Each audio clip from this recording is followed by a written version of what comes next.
Hello दोस्तों, मैं आपकी साथी निरुप्रीत। दोस्तों, आप सेल्फ स्टडी करना चाहते हैं तो हमारे साथ आज से ही जुड़ जाएं। दोस्तों, अगर आपका सपना एक शिक्षक बनने का है तो आप ऑल टाइप टीचिंग एग्जामिनेशन के लिए हमें फॉलो कर सकते हैं। दोस्तों, हम यहाँ पर CTET, UP-TET, super-TET, TGT, PGT, PRT और आपका डीएसएसपी और इसके अलावा अन्य टीचिंग एग्ज़ाम के लिए हम यहाँ पे हिंदी, एसएसटी और अपना जो इंग्लिश एंड लैंग्वेज है, जो आपकी संस्कृत, उन सभी को पढ़ते हैं। तो इसके लिए आप हमें फॉलो करें। एक परफेक्ट प्लानिंग के साथ हम यहाँ पे टीचिंग की तैयारी कर रहे हैं। हर दिन कुछ नया सीख और सिखा रहे हैं, तो हमसे ज़रूर जुड़िए और हर दिन आपको एक नई क्लास आसानी से मिलेगी यहाँ पे। और दोस्तों, अगर आप सफ़र में रहना चाहते हैं तो आप शॉर्ट एंड सरल के साथ जा सकते हैं, पर आप अगर एक सरल तरीके से और सटीक तरीके से पढ़ना चाहते हैं, सफलता को प्राप्त करना चाहते हैं, तो हमें ज्वाइन ज़रूर करिएगा। एक बार इस वीडियो को अंत तक ज़रूर देखिएगा और वीडियो अच्छा लगे तो शेयर ज़रूर करिएगा। तो चलिए दोस्तों, आज की क्लास स्टार्ट करते हैं।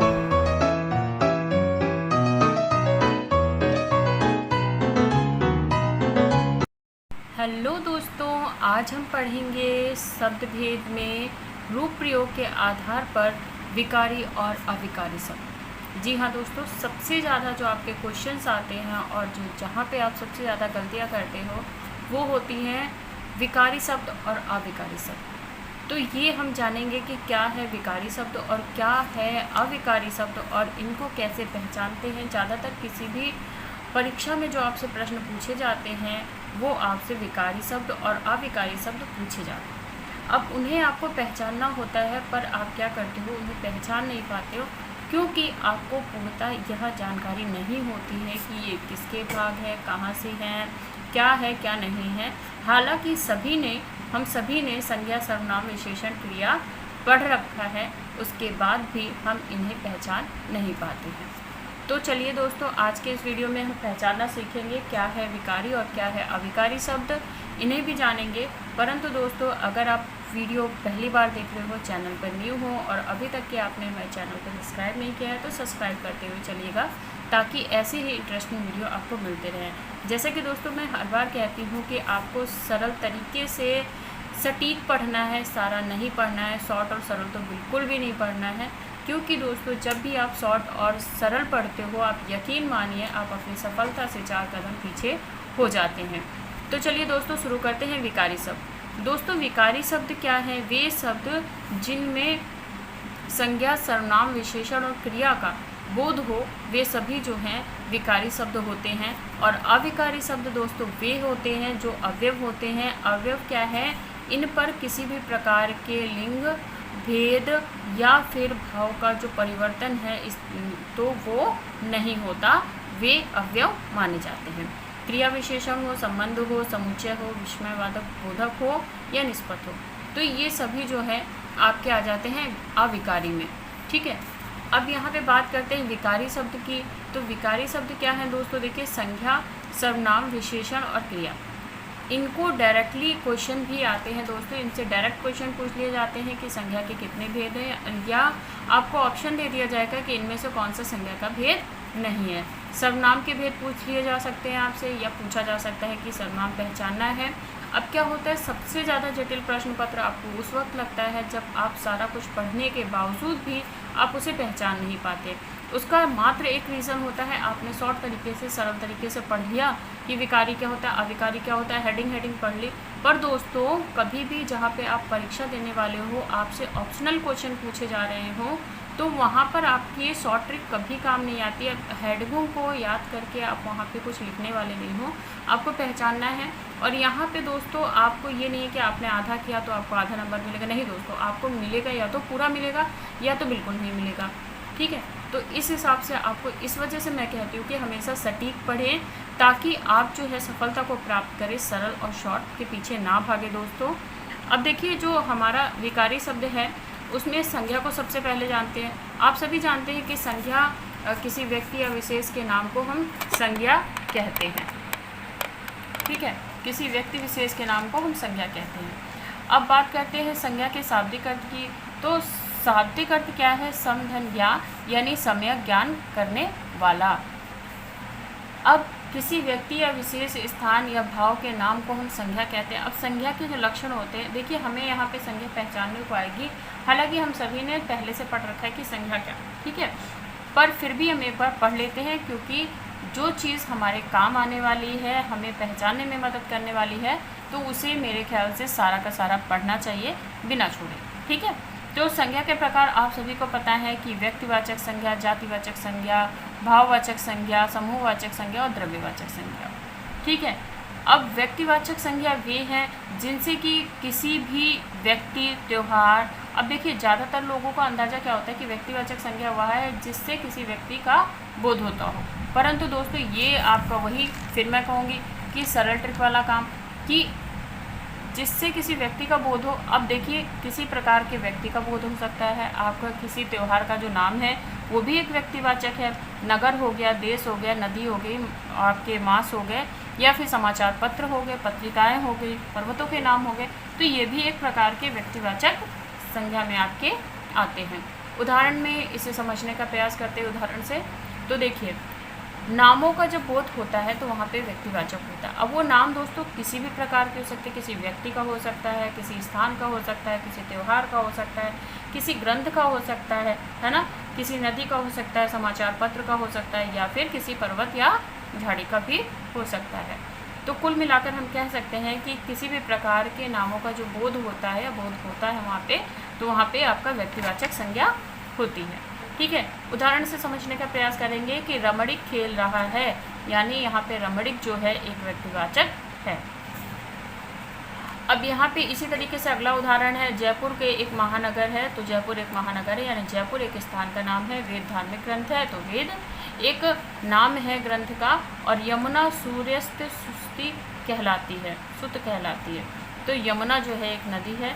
और यहाँ पे इस प्रकार इस वर्ष गणतंत्र की स्वर्ण जयंती मनाई गई, यानी इस प्रकार के बाद से जो आपका गणतंत्र दिवस है एक प्रकार का नाम है, ठीक है। तो जिस संज्ञा शब्द में किसी विशेष व्यक्ति के स्थान पर वस्तु का पता चले, जिसमें व्यक्तिवाचक संज्ञा कहते हैं, ठीक है। अब जातिवाचक क्या है, मतलब वे शब्द, देखिए साधारण बात है, हमें अगर समझने का प्रयास करें तो ऐसा कोई भी शब्द जो किसी जो जाति का है बोध कराए, फिर वो मनुष्यता हो सकती है, स्त्री, जैसे एक स्त्री है तो वो पूरी स्त्री जाति का बोध कराती है, ठीक है। मनुष्य है तो मनुष्य जाति का बोध कराता है, पशु है तो पशु जाति का बोध कराएगा। अगर एक कुत्ता देखा आपने और उसे कहा कि ये कुत्ता है, तो वो पूरे कुत्ते जाति का जो है बोध करा रहा है। तो इसका मतलब ये है कि वे शब्द जो किसी भी प्राणी या पदार्थ या समुदाय की पूरी तरीके से जाति का बोध कराते हों, उन्हें हम जातिवाचक संज्ञा कहते हैं। अब ज़रूरी नहीं है व्यक्ति हो, स्त्री हो, पुरुष हो, जानवर हो, या किसी प्रकार का जानवर। यहाँ पे आपका कोई शहर हो सकता है, कोई पर्वत हो सकता है, वो भी एक प्रकार की जाति को प्रस्तुत करते हैं। जातिवाचक संज्ञा क्या है, देखिए जातिवाचक संज्ञा सर्वनाम से, विशेषण से, क्रिया से या अव्यय से किस प्रकार से प्रस्तुत होती है, ठीक है। तो देखिए जातिवाचक संज्ञाओं में अगर आदमी है तो आदमीय, नर है तो नरत्व, ठीक है। सर्वनाम से अगर बात करें तो निज, निजत्व, अहम, अहंकार, मम, ममता। विशेषण में बात करें अकेला है तो अकेलापन हो गया, कुशल हो गया तो कुशलता हो गया। और क्रिया में क्या अगर बात करें तो लिखना, एक प्रकार की क्रिया, लिखाई, ये क्या है आपकी क्रिया से आपकी संज्ञा में आ गई। हंसना, हंसी, पूजना, पूजना, पूजा। अवयव में आते ऊपर, ऊपरी, दूर, दूरी, दिक, धिक्कार, ठीक। अब बात करते हैं विशेषण में, तो संज्ञा के 3 आधार माने जाते हैं, इन्हें विकार तत्व कहते हैं, अर्थात जिस तत्व के आधार पर संज्ञा का रूपांतरण होता है उन्हें हम क्या कहते हैं, संज्ञा के विकारक तत्व कहते हैं। ये लिंग, वचन और कारक है। जातिवाचक संज्ञा का एक उदाहरण ले लेते हैं, जैसे घोड़ा दाना खा रहा है, बच्चे खिलौने खेल रहे हैं, स्त्री श्रृंगार कर रही है।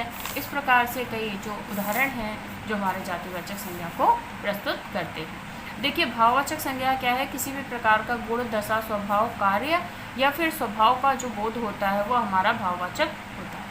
अब ये भाववाचक में सबसे ज़्यादा जो पहचानने की प्रक्रिया होती है, आपको शॉर्टकट में या सरल तरीकों में बताई गई होगी कि जहाँ पे ना नहीं है वहाँ पे आपका भाववाचक संज्ञा होगी।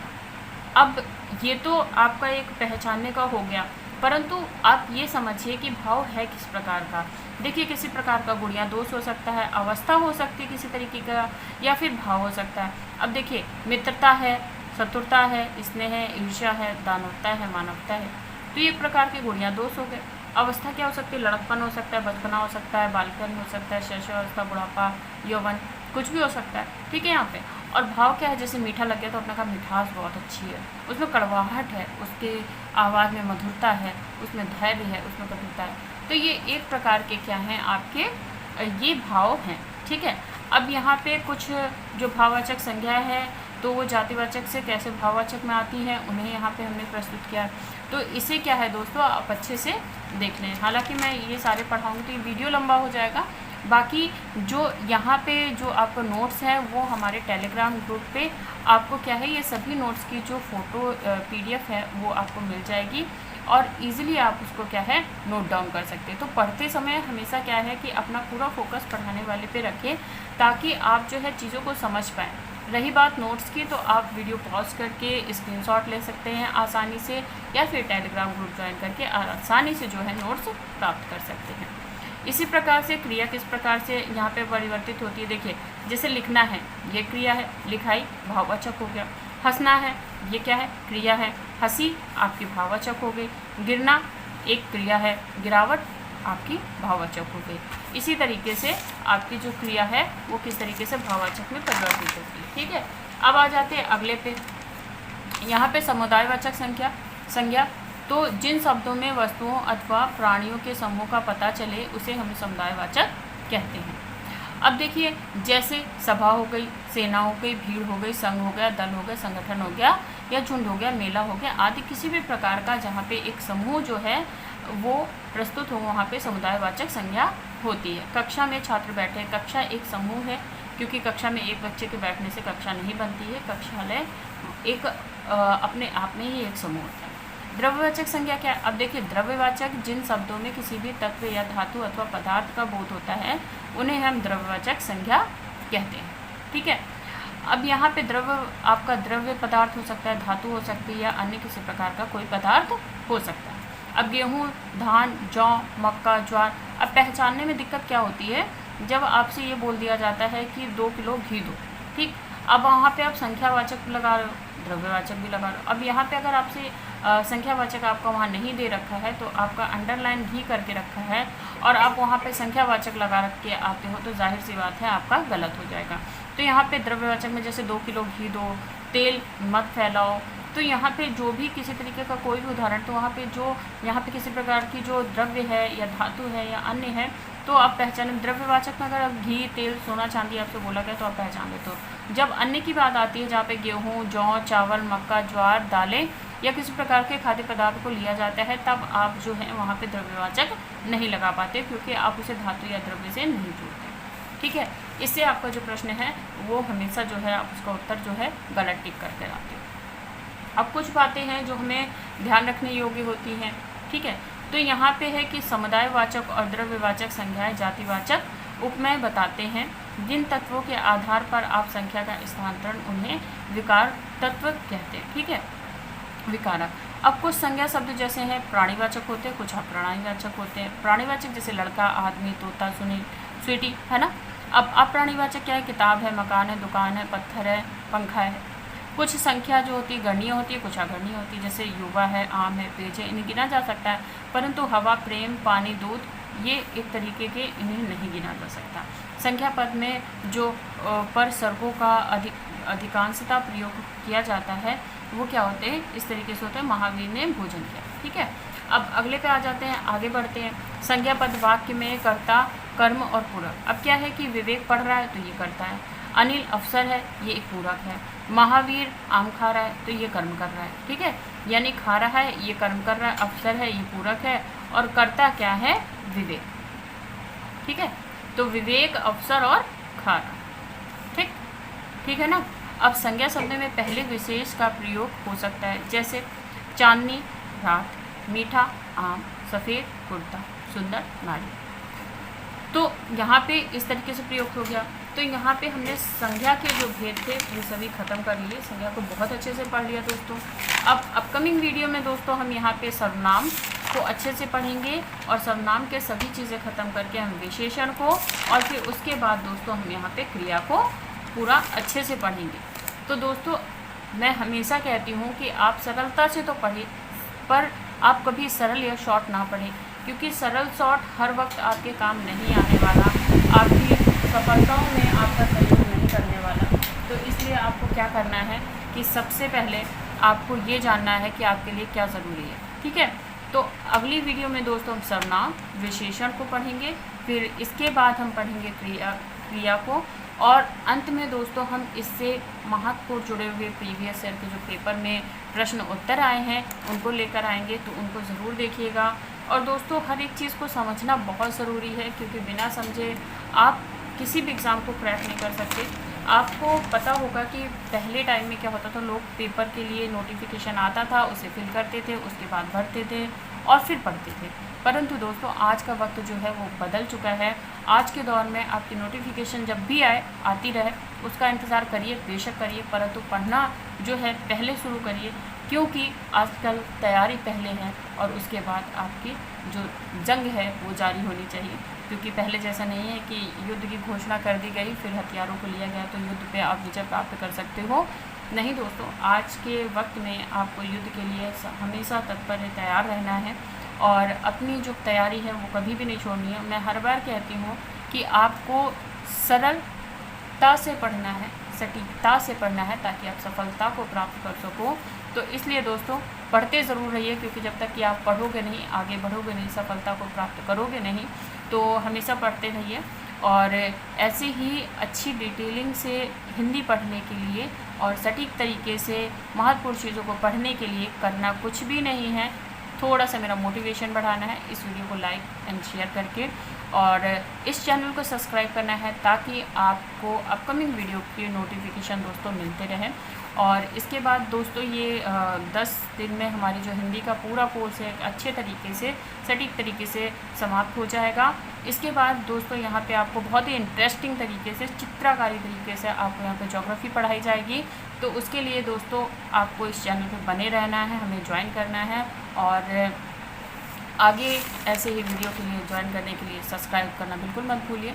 तो आज की वीडियो में दोस्तों इतना ही। अगली वीडियो में हम फिर कुछ नया लेकर आएंगे, अच्छे तरीके से सटीक तरीके से पढ़ने के लिए सटीक चीज़ें, और ऐसे ही पढ़ने के लिए रोज़ पढ़ते रहें और हमें ज्वाइन करें और हमें फॉलो करते रहें। तो आज की वीडियो में दोस्तों इतना ही। अगले वीडियो में फिर मिलेंगे नया सीखने के लिए। Thanks for watching my video friend. Bye bye friend.